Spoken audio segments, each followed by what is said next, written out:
Bạn có bao giờ tưởng tượng khi đang du lịch ở một đất nước xa lạ, bất ngờ nhìn thấy hàng vạn người đổ ra đường, tay ai cũng cầm cờ đỏ và phía xa còn có cả quân đội cùng xe tăng? Bạn sẽ nghĩ gì? Biểu tình, bạo động, nguy hiểm.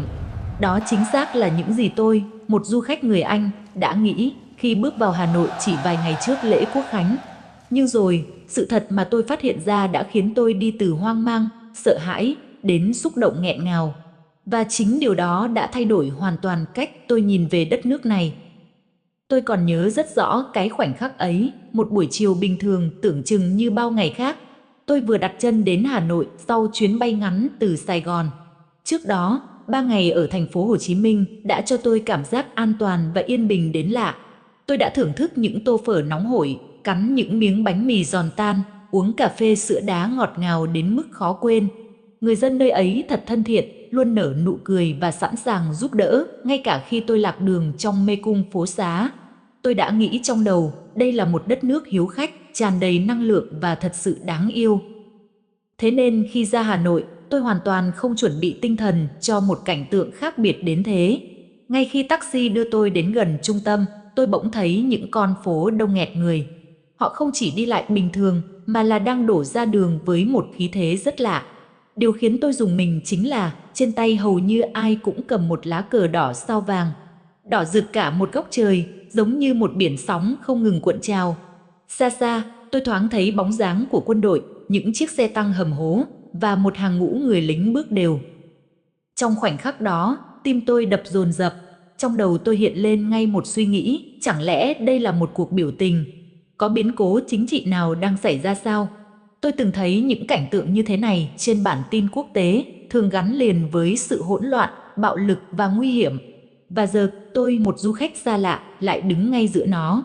Tôi cảm thấy sợ hãi, bàn tay nắm chặt quai ba lô, mắt đảo quanh tìm lối thoát. Tôi chỉ muốn tránh càng xa càng tốt. Thế nhưng, rồi có một điều khiến tôi khựng lại. Từ xa, dù chưa nghe rõ tiếng nói cười, nhưng gương mặt của những người ấy lại không hề giống với những gì tôi tưởng tượng. Tôi bắt đầu nhận ra có điều gì đó khác biệt. Tôi đứng chôn chân giữa phố, vừa lo lắng vừa tò mò. Đám đông vẫn tiếp tục dồn về phía trung tâm, từng dòng người cuồn cuộn như sóng. Lá cờ đỏ sao vàng tung bay trong gió, khiến cả không gian như được phủ một màu đỏ rực. Tôi bỗng nhận ra mình đang thở gấp, tim vẫn đập nhanh. Tôi muốn rời đi, nhưng đôi chân lại chẳng nhúc nhích, như bị thôi miên bởi khung cảnh kỳ lạ ấy. Một cậu bé khoảng 10 tuổi chạy vụt qua trước mặt tôi, trên tay cũng cầm một lá cờ nhỏ. Cậu vừa chạy vừa cười, hồn nhiên đến mức tôi cảm thấy bối rối. Nếu đây là cuộc biểu tình, sao lại có trẻ nhỏ vui vẻ như vậy? Câu hỏi ấy khiến tôi bắt đầu quan sát kỹ hơn. Tôi thấy những nhóm gia đình đi cùng nhau, cha mẹ dắt con cái, tay nào cũng giơ cao lá cờ. Tôi thấy những cụ già tóc bạc phơ chống gậy, nhưng ánh mắt họ vẫn sáng lên đầy hứng khởi. Tôi thấy các bạn trẻ chụp ảnh, quay video, cười nói rộn ràng. Không ai tỏ ra sợ hãi hay giận dữ. Ngược lại, bầu không khí dường như chan chứa niềm vui và sự tự hào. Sự mâu thuẫn trong cảm xúc khiến tôi đứng ngẩn ngơ. Nỗi sợ trong tôi dần lùi xuống, nhường chỗ cho một sự tò mò mãnh liệt. Tôi muốn hiểu chuyện gì đang thực sự xảy ra ở đây. Tại sao tất cả những con người này, từ già đến trẻ, đều cùng nhau đổ ra đường, cùng nhau giơ cao lá cờ với niềm hạnh phúc trên gương mặt. Đúng lúc đó, tôi nghe từ xa vang lên tiếng nhạc trầm hùng. Âm thanh không giống tiếng còi báo động hay tiếng la hét mà tôi vẫn hình dung về các cuộc bạo loạn. Đây là những giai điệu mạnh mẽ, đầy khí thế, nhưng cũng đẹp đẽ, khiến tôi cảm thấy có gì đó thiêng liêng đang diễn ra. Tôi nín thở, lắng nghe, và trong lòng chợt dấy lên một cảm giác khác hẳn. Tên tôi là James Miller. Tôi sinh ra và lớn lên ở một thị trấn nhỏ phía nam nước Anh. Ngay từ khi còn bé, tôi đã thích xách ba lô lên và đi, bất cứ khi nào có cơ hội. Thế giới đối với tôi như một cuốn sách, và tôi luôn muốn mình đọc được càng nhiều trang càng tốt. Tôi không phải là người giàu có, nhưng tôi luôn dành dụm, làm thêm và tiết kiệm để được đặt chân đến những vùng đất mới. Tôi tin rằng những chuyến đi sẽ dạy tôi nhiều điều mà sách vở không bao giờ mang lại. Trước khi đến Việt Nam, tôi đã có một hành trình dài khắp Đông Nam Á, từ Bangkok nhộn nhịp đến những hòn đảo yên bình của Campuchia, rồi cả những ngôi chùa vàng lấp lánh ở Myanmar. Ở mỗi quốc gia, tôi đều tìm thấy một mảnh ghép mới cho bức tranh về thế giới trong tôi. Và Việt Nam là điểm cuối cùng, như một lời hẹn mà tôi đã ấp ủ từ rất lâu. Tôi từng nghe bạn bè kể về phở, về cà phê sữa đá, về những bãi biển đẹp và cả lịch sử hào hùng của đất nước này. Vì thế, tôi chọn lưu lại Việt Nam lâu hơn một chút để tận hưởng và khám phá thật kỹ. Những ngày đầu ở Sài Gòn quả thật đã vượt xa mong đợi của tôi, nắng nóng nhưng dễ chịu, con người hiếu khách, nhịp sống sôi động. Tôi còn nhớ mình đã ngồi hàng giờ trong một quán cà phê nhỏ, quan sát dòng xe cộ như thác chảy trên đường và tự hỏi có nơi nào khác trên thế giới lại sống động như thế này không? Nhưng khi bước vào Hà Nội, mọi thứ lại mang một hương vị khác. Ở đây, có gì đó vừa cổ kính vừa hiện đại, vừa yên bình vừa náo nhiệt.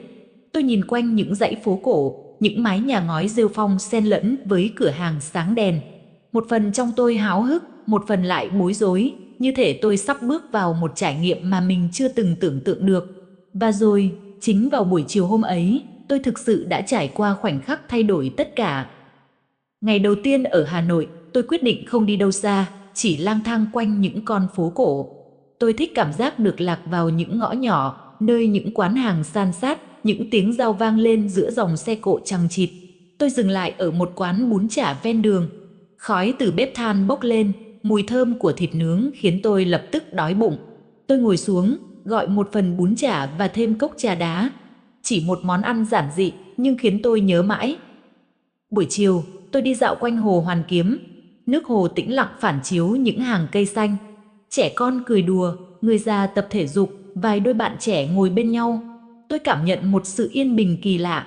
Tôi đã nghĩ rằng chuyến đi ở Hà Nội cũng sẽ giống như Sài Gòn, những ngày thong dong, thưởng thức ẩm thực, ngắm cảnh và trò chuyện cùng vài người dân hiếu khách. Thế nhưng, khi mặt trời dần lặn, tôi bắt đầu nhận ra không khí đang thay đổi. Từ các ngã đường, dòng người ngày một đông hơn. Họ đi thành từng nhóm, tay cầm những lá cờ đỏ sao vàng. Ban đầu tôi tưởng chỉ là một sự kiện thể thao hay một buổi diễu hành nhỏ. Nhưng khi số người ngày càng nhiều, lấp kín cả con đường, lòng tôi bắt đầu dấy lên cảm giác bất an. Tôi chưa biết rằng khoảnh khắc đó sẽ mở ra cho mình một trải nghiệm khó quên, thay đổi cách tôi nhìn về Việt Nam. Tôi chưa kịp hiểu chuyện gì đang diễn ra thì không khí quanh tôi bỗng thay đổi. Tiếng nói cười của dòng người hòa lẫn với âm thanh trầm vang từ phía xa. Từng nhịp trống, từng khúc nhạc dồn dập như đang kéo tất cả mọi ánh mắt về một hướng. Tôi cũng tò mò bước theo, nhưng chỉ vài giây sau, một hình ảnh khiến tôi chết lặng. Những hàng quân lính chỉnh tề trong bộ quân phục xanh, bước đi đều tăm tắp, phía sau là những chiếc xe tăng đang lăn bánh chậm rãi.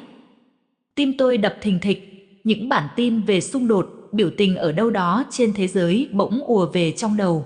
Tôi đã tưởng rằng mình vừa đặt chân vào một cuộc bạo động. Trong tích tắc, tôi hình dung ra cảnh náo loạn, cảnh đám đông xung đột với quân đội. Tay tôi nắm chặt quai ba lô, mắt nhìn quanh tìm lối thoát. Tôi thật sự sợ hãi. Nhưng rồi, có điều gì đó không khớp. Tôi thấy những người đứng bên cạnh mình, cả người già, phụ nữ, trẻ nhỏ, họ không hoảng sợ. Ngược lại, ai cũng dõi theo đoàn quân với ánh mắt rạng rỡ. Nhiều người còn cười, còn giơ máy ảnh, điện thoại lên ghi lại. Tôi thoáng giật mình, nếu là biểu tình thì sao họ lại vui vẻ đến thế? Nỗi lo trong tôi vẫn còn, nhưng sự tò mò đã dần chiếm chỗ. Tôi bước chậm lại, quan sát kỹ hơn.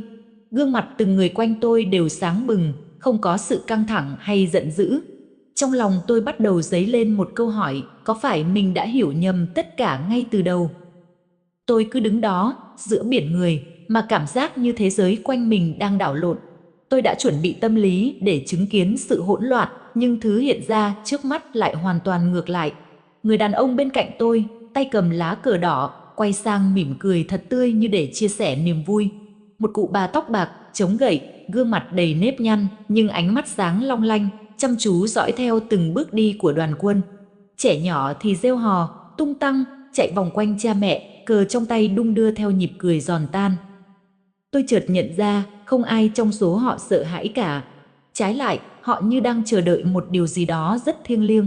Họ không đối diện đoàn quân bằng sự lo âu, mà bằng ánh mắt tự hào. Và chính sự đối lập này khiến tôi lặng người. Tôi nhớ đã từng chứng kiến các cuộc diễu hành ở châu Âu, đôi khi mọi người đi xem chỉ để chụp vài tấm ảnh, để tận hưởng một buổi lễ. Nhưng ở đây, tôi cảm nhận được một tình cảm thật sự, không chỉ là sự tò mò hay giải trí, mà là niềm tin, là tình yêu dành cho lá cờ trên tay họ. Tôi bất giác buông lỏng bàn tay đang nắm chặt quai ba lô. Nỗi lo lắng vẫn còn, nhưng nó đang dần nhường chỗ cho một cảm giác khác, sự ngạc nhiên và cả một chút xúc động. Tôi thì thầm trong đầu, có lẽ mình đã hiểu sai ngay từ khoảnh khắc đầu tiên. Giữa lúc tôi còn bối rối, bất chợt từ phía xa vọng đến một âm thanh khiến tôi lặng đi. Không phải tiếng la hét hay tiếng còi báo động như tôi từng sợ hãi hình dung, mà là một bản nhạc hùng tráng, vang dội, từng nhịp trống dội vào lòng người. Giai điệu ấy mang đến cảm giác vừa thiêng liêng, vừa thôi thúc, như thể đang kể lại một câu chuyện về sức mạnh và niềm tự hào. Đám đông xung quanh tôi bỗng lắng lại trong thoáng chốc, rồi đồng loạt giơ cao lá cờ theo nhịp điệu. Tôi thấy những cụ già mắt rưng rưng, những người thanh niên hô vang đầy khí thế, những đứa trẻ lắc lư theo giai điệu mà chẳng hề hiểu hết ý nghĩa. Khoảnh khắc đó, cả con đường như trở thành một sân khấu lớn, nơi tất cả đều là một phần của màn trình diễn đầy cảm xúc. Tôi đứng im, lắng nghe. Âm nhạc ấy không chỉ vang lên trong tai tôi, mà như đang len lỏi vào từng nhịp đập trong lồng ngực. Tôi thấy cổ họng mình nghẹn lại. Thứ tôi cảm nhận được không còn là sự lo sợ, mà là một năng lượng lạ kỳ đang cuốn lấy mình. Tôi nhớ rõ khoảnh khắc ấy, tôi đã buông thõng đôi tay, không còn giữ chặt ba lô nữa. Thay vào đó, tôi chỉ lặng lẽ đưa mắt nhìn quanh, rồi nhìn lên bầu trời đang rợp sắc đỏ từ hàng ngàn lá cờ. Tôi tự hỏi, điều gì đã gắn kết tất cả những con người xa lạ này với nhau? Và tại sao họ lại có thể đồng lòng như thế? Sự tò mò lúc này đã hoàn toàn chiến thắng nỗi sợ hãi. Tôi biết mình nhất định phải tìm ra câu trả lời. Sau vài phút lặng im lắng nghe, tôi biết mình không thể chỉ đứng ngoài quan sát nữa. Một sức hút vô hình nào đó khiến tôi bước chậm rãi về phía trước, tiến gần hơn đến dòng người đang hân hoan vẫy cờ. Ban đầu tôi còn ngập ngừng, sợ rằng sự xuất hiện của mình, một người ngoại quốc cao lớn, lạc lõng, sẽ khiến họ để ý. Nhưng điều ngược lại đã xảy ra. Khi tôi tiến vào, chẳng ai tỏ vẻ xa lánh, trái lại, tôi được đón nhận một cách tự nhiên như thể đã là một phần trong họ từ trước. Một cậu thanh niên trẻ, tay cầm lá cờ lớn, bất chợt chìa cho tôi một lá cờ nhỏ. Tôi hơi bối rối, nhưng rồi khẽ gật đầu nhận lấy. Khi bàn tay tôi nắm chặt cán cờ và giơ lên, một cảm giác khác lạ bỗng tràn ngập trong lồng ngực. Từ chỗ là một khán giả đứng ngoài, tôi đã thật sự hòa nhập vào khoảnh khắc ấy. Tôi nghe tiếng hò reo từ những nhóm thanh niên phía trước, thấy nụ cười rạng rỡ của một bé gái đang ngồi trên vai cha mình, lá cờ nhỏ trong tay bé đung đưa theo nhịp. Một bà cụ đi ngang qua khẽ gật đầu với tôi, như muốn nói, chào mừng con đã cùng chúng ta ở đây. Tôi sững lại, không biết phải phản ứng thế nào, ngoài việc mỉm cười đáp lại. Khoảnh khắc đó, tôi nhận ra tất cả những người dân nơi đây, dù là cụ già, thanh niên hay trẻ nhỏ, đều cùng chung một nhịp đập. Và tôi, một người xa lạ từ phương Tây, cũng bị cuốn theo nhịp đập ấy. Trong tôi trào dâng một sự xúc động kỳ lạ, đến mức tôi quên mất nỗi sợ vừa mới trói buộc mình không lâu trước đó. Khi đã thực sự cầm lá cờ trong tay và hòa vào dòng người, tôi bắt đầu để ý nhiều hơn đến những gương mặt quanh mình. Cảm giác lạc lõng lúc ban đầu biến mất, thay vào đó, tôi như được kéo gần lại với tất cả. Ngay cạnh tôi là một cụ ông tóc bạc, dáng gầy nhưng ánh mắt sáng rực. Ông đứng thẳng, chống cây gậy gỗ, bàn tay còn lại nắm chặt lá cờ. Tôi khẽ gật đầu chào, và thật bất ngờ, ông cũng gật đầu đáp lại với nụ cười hiền từ. Một chàng trai trẻ gần đó giúp tôi dịch vài câu đơn giản. Cụ kể rằng suốt đời, ông đã chứng kiến nhiều lần diễu binh trong những ngày trọng đại, nhưng chưa lần nào cụ bỏ lỡ. Mỗi lần thấy lá cờ tung bay, ông nói, tôi lại nhớ về những năm tháng gian khó, nhớ về những người đã ngã xuống để hôm nay chúng ta có được tự do. Nghe đến đây, tôi bỗng cảm thấy sống lưng mình rùng lên, như thể đang chạm tay vào một phần lịch sử. Đúng lúc ấy, một cô bé khoảng 6, 7 tuổi chạy tới, trên tay cầm thêm một lá cờ giấy. Cô bé nhìn tôi, đôi mắt sáng ngời, rồi chìa cờ ra, cầm đi chú, để vẫy cùng mọi người. Tôi lặng người. Tôi vốn chỉ là một du khách xa lạ, vậy mà đứa trẻ này lại vô tư trao cho tôi một phần niềm vui, một phần niềm tự hào của em. Tôi cúi xuống nhận lấy, miệng bật ra câu thanh yêu khe khẽ, rồi giơ cao cả hai lá cờ trên tay. Đám đông xung quanh reo lên, ai đó còn vỗ vai tôi khích lệ. Khoảnh khắc ấy, tôi thực sự cảm nhận được rằng mình không còn đứng ngoài quan sát nữa. Tôi đã trở thành một phần của dòng chảy ấy, dòng chảy của niềm tin, tự hào và tình yêu nước sâu đậm. Khi hòa vào dòng người và giơ cao hai lá cờ trên tay, tôi bỗng nhớ đến những chuyến đi trước đây của mình. Tôi từng có mặt tại các quảng trường lớn ở châu Âu vào những ngày lễ quốc gia. Ở đó, người ta vẫn tập trung, vẫn có diễu hành, nhưng không khí lại khác hẳn. Nhiều người chỉ coi đó là dịp để nghỉ ngơi, tụ tập bạn bè hay đơn giản là tận hưởng một kỳ nghỉ dài. Tình yêu nước vẫn có, nhưng nó thường ẩn trong những khẩu hiệu hay phát biểu của lãnh đạo, hiếm khi hiện rõ trên gương mặt của từng con người bình thường. Tôi cũng nhớ về một lần ở Nam Mỹ, khi cả thành phố đổ ra đường sau một trận thắng bóng đá. Cờ bay khắp nơi, tiếng reo hò rộn rã, nhưng tất cả rồi cũng nhanh chóng tan biến khi trận đấu qua đi. Không khí sôi động, náo nhiệt, nhưng thiếu đi sự trang nghiêm, thiếu đi cảm giác thiêng liêng mà tôi đang cảm nhận lúc này ở Hà Nội. Ở đây, tôi thấy rõ sự khác biệt. Niềm tự hào không chỉ đến từ một sự kiện thoáng qua, mà như được khắc sâu trong trái tim từng người dân. Không cần ai hô hào, không cần khẩu hiệu, mỗi gương mặt, mỗi ánh mắt đều tự nhiên toát lên niềm tin và tình yêu dành cho đất nước. Chính điều đó đã khiến tôi kinh ngạc và cả xúc động. Tôi nghĩ thầm, có lẽ điều làm nên sức mạnh của một dân tộc không nằm ở những cuộc diễu hành hoành tráng, mà nằm ở chỗ mỗi người dân đều thấy mình thuộc về nơi này và họ tự hào vì điều đó. Trong khi tôi còn đang chìm trong những suy nghĩ so sánh, một nhóm sinh viên trẻ đứng gần, tôi bắt đầu trò chuyện bằng tiếng Anh. Họ thấy tôi tò mò và có lẽ cũng nhận ra sự bối rối trong ánh mắt tôi. Một bạn gái mỉm cười, chỉ vào đoàn quân rồi nói, ITS for September 2 đi, Our National Day. Tôi ngạc nhiên, National Day. Cô gật đầu giải thích, hôm nay là ngày tổng duyệt cho lễ diễu binh chào mừng quốc khánh sắp tới. Quân đội, xe tăng, cờ đỏ, tất cả không phải để trấn áp, mà là để chuẩn bị cho ngày trọng đại nhất trong năm. Tôi bỗng thấy lòng nhẹ bẫng, như vừa gỡ bỏ một tảng đá đang đè nặng trong ngực. Mọi khung cảnh trước mắt bỗng trở nên sáng rõ. Những tiếng nhạc hùng tráng tôi vừa nghe, những nụ cười rạng rỡ của người dân, ánh mắt tự hào của cụ già, sự hồn nhiên của lũ trẻ, cả đều là mảnh ghép của một bức tranh lớn, niềm vui và sự kiêu hãnh khi cả dân tộc chuẩn bị chào mừng ngày độc lập. Tôi chợt bật cười vì sự ngốc nghếch của mình. Tôi đã quá vội vàng để đánh đồng cảnh tượng này với những bản tin hỗn loạn mà tôi từng thấy. Sự thật lại hoàn toàn ngược lại, không phải là biểu tình, mà là một buổi lễ đầy tự hào, nơi từng người dân đều muốn góp mặt để được sống trong khoảnh khắc lịch sử ấy.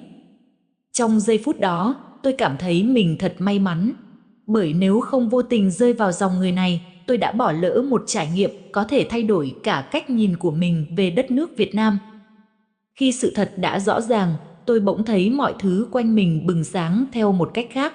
Những gì ban đầu làm tôi hoang mang, giờ lại trở thành minh chứng rõ ràng cho một tình yêu nước nồng nàn. Tôi ngẩng lên, nhìn biển cờ đỏ trải dài như bất tận và nhận ra, ở đây, lá cờ không chỉ là một biểu tượng, mà là linh hồn chung kết nối tất cả mọi người. Tôi thấy những người trẻ hô vang với niềm tự hào, thấy những cụ già lặng lẽ lau giọt nước mắt nơi khóe mắt, thấy những đứa trẻ cười ngây thơ mà chẳng cần hiểu hết ý nghĩa. Cả họ, ở mọi thế hệ, cùng hòa chung vào khoảnh khắc ấy. Không một ai đứng ngoài, không một ai dửng dưng. Trong đầu tôi vang lên một câu hỏi, điều gì khiến người Việt yêu nước đến thế? Và rồi, tôi chợt hiểu, đó không phải là tình yêu mù quáng, mà là một tình cảm được nuôi dưỡng qua lịch sử, qua những mất mát, hy sinh và cả những giọt nước mắt. Nó thấm vào máu, thành niềm tin vững chắc và bây giờ bộc lộ ra bằng nụ cười, bằng ánh mắt, bằng lá cờ dương cao. Khoảnh khắc đó, tôi thấy mình thật nhỏ bé, nhưng cũng thật may mắn khi được chứng kiến. Ở phương Tây, tôi từng nghĩ lòng yêu nước chỉ là những bài diễn văn hay những dòng chữ trong sách sử. Nhưng ở đây, ngay giữa lòng Hà Nội, tôi thấy nó hiện hữu, sống động và chảy trong từng nhịp đập của con người. Tôi biết chuyến đi này đã cho tôi nhiều hơn một kỷ niệm. Nó đã cho tôi một góc nhìn mới về sức mạnh của niềm tin và sự gắn kết cộng đồng, điều mà tôi sẽ không bao giờ quên. Khi dòng người dần tan, tôi vẫn chưa thể rời đi. Trong lòng tôi có một cảm giác rất lạ, vừa xúc động, vừa tò mò, như thể mình đang đứng trước ngưỡng cửa của một điều gì đó thật quan trọng. Tôi nhớ đến chiếc vé máy bay về Anh, chỉ còn vài ngày nữa thôi. Nhưng rồi tôi chợt nghĩ, nếu rời đi bây giờ, chẳng phải tôi sẽ bỏ lỡ khoảnh khắc trọng đại nhất sao? Một vài người bạn mới quen trong đám đông nói với tôi rằng chỉ còn 3 ngày nữa thôi, cả Hà Nội sẽ lại rực rỡ hơn gấp bội khi ngày Quốc khánh chính thức diễn ra. Họ rủ tôi ở lại để cùng họ ra đường chào đón thời khắc ấy. Tôi nhìn họ, nhìn những lá cờ vẫn còn tung bay trong gió và mỉm cười. Tôi biết mình đã có quyết định tôi sẽ ở lại. Tôi muốn đợi, muốn tận mắt chứng kiến ngày ấy để hiểu thêm về tình yêu đất nước mà tôi vừa được cảm nhận. Tôi không biết điều gì đang chờ đợi mình phía trước, nhưng trong lòng tôi dấy lên một niềm háo hức kỳ lạ. Và thế là, chuyến đi vốn chỉ định khép lại, nay lại mở ra một hành trình mới, hành trình chờ đợi 3 ngày để được hòa mình vào khoảnh khắc thiêng liêng của một dân tộc. Tôi chưa biết chính xác ngày hôm đó sẽ ra sao, nhưng tôi biết chắc một điều, khi thời khắc ấy đến, tôi sẽ có mặt, đứng giữa biển người, cùng giơ cao lá cờ mà tôi đã nhận được từ tay một cô bé xa lạ hôm nào. Và có lẽ, đó sẽ là món quà lớn nhất mà chuyến đi này trao cho tôi. Ngày Quốc khánh chỉ còn cách vài ngày nữa, James đã quyết định ở lại để chờ khoảnh khắc ấy cùng người dân Việt Nam. Còn bạn thì sao? Bạn có ở lại để chứng kiến không? Hãy để lại suy nghĩ của bạn dưới phần bình luận. Nếu câu chuyện này chạm đến bạn, đừng quên nhấn like, đăng ký kênh và bật chuông thông báo để cùng tôi tiếp tục hành trình khám phá Việt Nam trong những câu chuyện tiếp theo.